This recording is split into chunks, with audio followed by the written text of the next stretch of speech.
아랍에미리트의 두바이 왕실이 한국 고등학생과 대학생을 대상으로 하는 해킹 방어 대회를 전폭적으로 지원한 사실이 알려져 화제를 낳고 있습니다.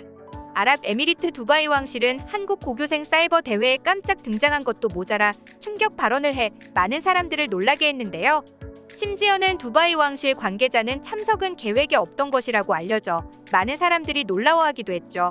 대회에 참석한 두바이 왕실 관계자는 대회 참가자들에게 불편한 것은 없는지 계속 물어보며 참가자들을 챙기기까지 했는데요. 왜 이렇게까지 두바이 왕실이 한국 사이버 대회에 진심인 것인지 함께 알아보겠습니다. 지난 6일 한국폴리텍대학 강서 캠퍼스는 UAE 두바이 왕실과 제5회 코월드 해킹 방어 대회를 두바이에서 열기로 업무 협약 조인식을 열었습니다.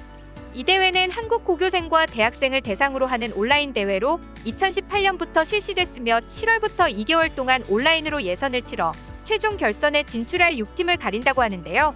이번 협약으로 결선 진출팀은 UAE 두바이에서 우승자를 가리게 되며 총 상금은 4,400만 원이라고 합니다.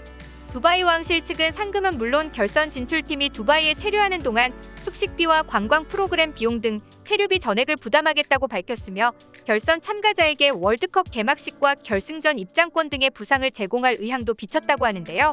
그렇다면 왜 UAE 두바이 왕실이 한국을 지원하게 된 것일까요? 사실 우리나라와 UAE의 관계는 굉장히 우호적인 편입니다.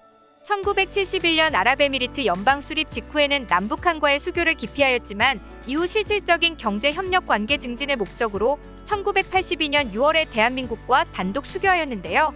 2020년 셰이크 압둘라 빈 자예드 알라흐얀 장관은 양국 수교 40주년을 맞아 방한하면서 코로나19로 더 튼튼해진 모범적 우호라는 제목으로 한 언론사에 글을 기고하기도 했습니다.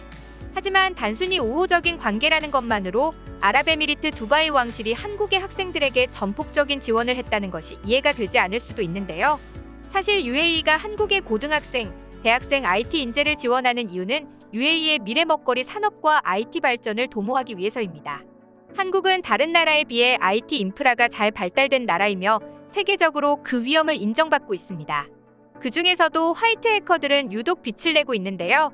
사실 대부분의 사람들에게 해킹에 대한 이미지는 그렇게 좋지 않은 편입니다. 일반적으로 생각하는 해킹은 프로그램에 악성 코드를 심거나 바이러스를 퍼뜨려 컴퓨터를 사용하지 못하게 만드는 행위 등 사이트에 비정상적인 경로로 접근하여 개인정보를 유출하거나 사이트를 변경하는 등의 행위를 떠올립니다. 하지만 이것은 거의 해킹의 한 종류인 크래킹과 관련된 내용일 뿐인데요. 사실 해커는 컴퓨터 시스템과 프로그래밍에 관한 전반적인 지식을 가지고 있는 사람을 의미합니다. 따라서 큰 의미로는 컴퓨터 전문가에 가까운 편입니다. 화이트 해커는 크래킹을 주로 하는 크래커를 방해하며 보안 취약점을 찾아 수정하는 사람을 말합니다. 한국에는 세계적으로 실력을 입증한 3대 화이트 해커가 존재하는데요. 첫 번째는 미국에서도 실력이 입증된 홍민표 대표가 있습니다. 세계 3대 화이트 해커로 불리는 홍민표 대표는 자신이 만든 화이트 해커 그룹 와우 해커 출신 연구원들과 2012년에 회사를 설립했는데요. 와우 해커는 세계 최대 해킹 방어 대회인 데프콘 본선에 5회 진출한 국내 대표 화이트햇 해커 그룹으로 알려져 있습니다. 홍 대표의 S웍스는 미국 샌프란시스코로 본사를 옮겼는데 현지에서도 기술력을 인정받았죠.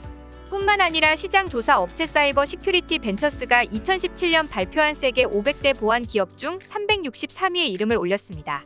두 번째는 박찬남 대표입니다. 박찬남은 초등학교 5학년 때 서점에서 프로그래밍과 관련된 책을 접하면서 해킹을 처음 알게 되었다고 하는데요. 15살 때 처음 출전한 중고생 해킹 경진대회에서 입상한 것을 시작으로 각종 해킹 대회에서 수상을 했고 고등학교 3학년 때는 고교생 해킹 챔피언십에서 우승하면서 그 이름을 알렸습니다. 미국 라스베이거스에서 열린 데프콘 CTF의 한국 대표팀 일원으로 참가해서 6위를 했으며 2009년에는 코드게이트 국제 해킹 방어 대회와 HITB CTF에 출전해 우승하기도 했습니다. 2015년 스틸리언이라는 정보보호 회사를 창업해 운영하고 있으며 2018년 포브스 선정 2018 아시아 영향력 있는 30세 이하 30인 중 한 명으로 뽑히기도 했습니다. 같은 해 해커 출신으로는 처음으로 고등학교 정보 교과서에 수록되기도 했죠. 2020년에는 중소벤처기업부와 국민심사단을 통해서 올해 존경받는 기업인으로 선정되면서 2021년 유퀴즈 온 더 블럭에 출연하기도 했습니다. 세 번째는 중학생 때부터 각종 해킹 대회에서 수상을 한 구사무엘 씨입니다. 그는 초등학교 때 게임을 하면 자꾸 꺼지는 오류를 보고 혼자서 프로그래밍을 공부했다고 하는데요. 고등학생 때는 컴퓨터 내에 오류를 일으키는 숨은 바이러스를 찾는 사륜강이라는 프로그램을 만들어 세계적으로 큰 인기를 끌기도 했죠. 어릴 때부터 실력을 입증한 구사무엘 씨는 2008년 건국대학교에 진학해 메이킹이라는 팀의 구성원으로 제5회 키사 해킹 방어 대회에서 1위를 수상하기도 했습니다. 또한 지난 2018년 신규 보안 취약점 신고 포상제에서 장려상을 수상해 능력을 또 한 번 입증한 바 있죠. 이렇게 한국 해커들은 세계에서도 그 이름을 날리고 있는데요. 전 세계적으로 한국 해커를 세계적으로 한 번 더 유명하게 만든 사건이 있었습니다. 일명 경인대첩이라고 부르는 이 사건은 2010년 3월 1일 3.1절에 발생했는데요. 2010년 3.1절 오후 1시 우리나라에 10만이 넘는 사람들이 같은 시간 같은 마음으로 컴퓨터 앞에 앉아 일본의 대형 극우 커뮤니티 채널을 공격합니다. 국내 최정예 해커들뿐만 아니라 10만이 넘는 일반 시민들까지 대동단결하여 펼쳐졌던 무자비한 사이버 전쟁이었죠. 그때 한국의 한 10대 소년 해커가 일본의 극우 커뮤니티 채널에 태극기를 꽂아 큰 화제가 되었습니다.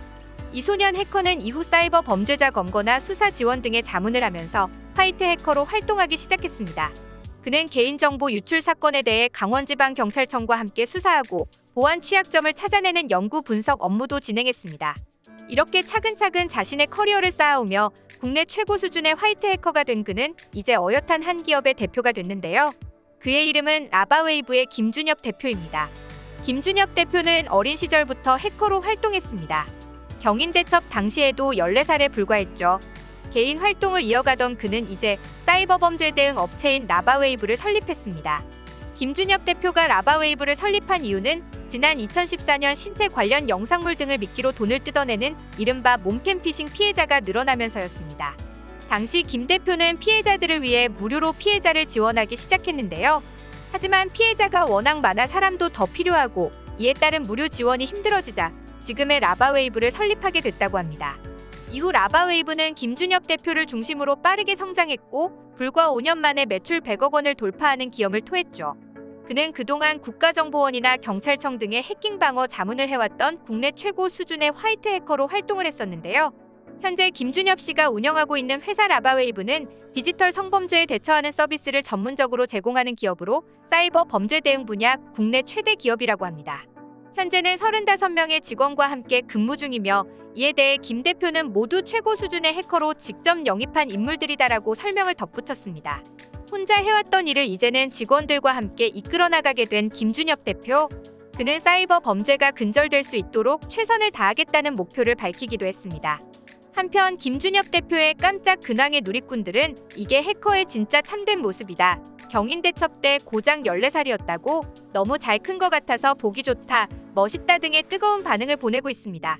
이처럼 한국에는 우수한 IT 인재가 가득한데요.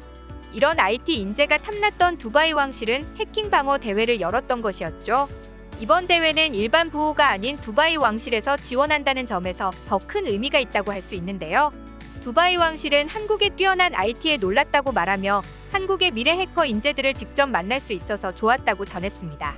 앞으로도 한국 화이트 해커들의 활동을 응원하며 오늘 준비한 내용을 마치겠습니다. 여러분의 소중한 의견을 남겨주세요. 그리고 많은 분들이 보실 수 있도록 널리 공유 부탁드립니다. 지금까지 코리아주모였습니다. 시청해주셔서 감사합니다.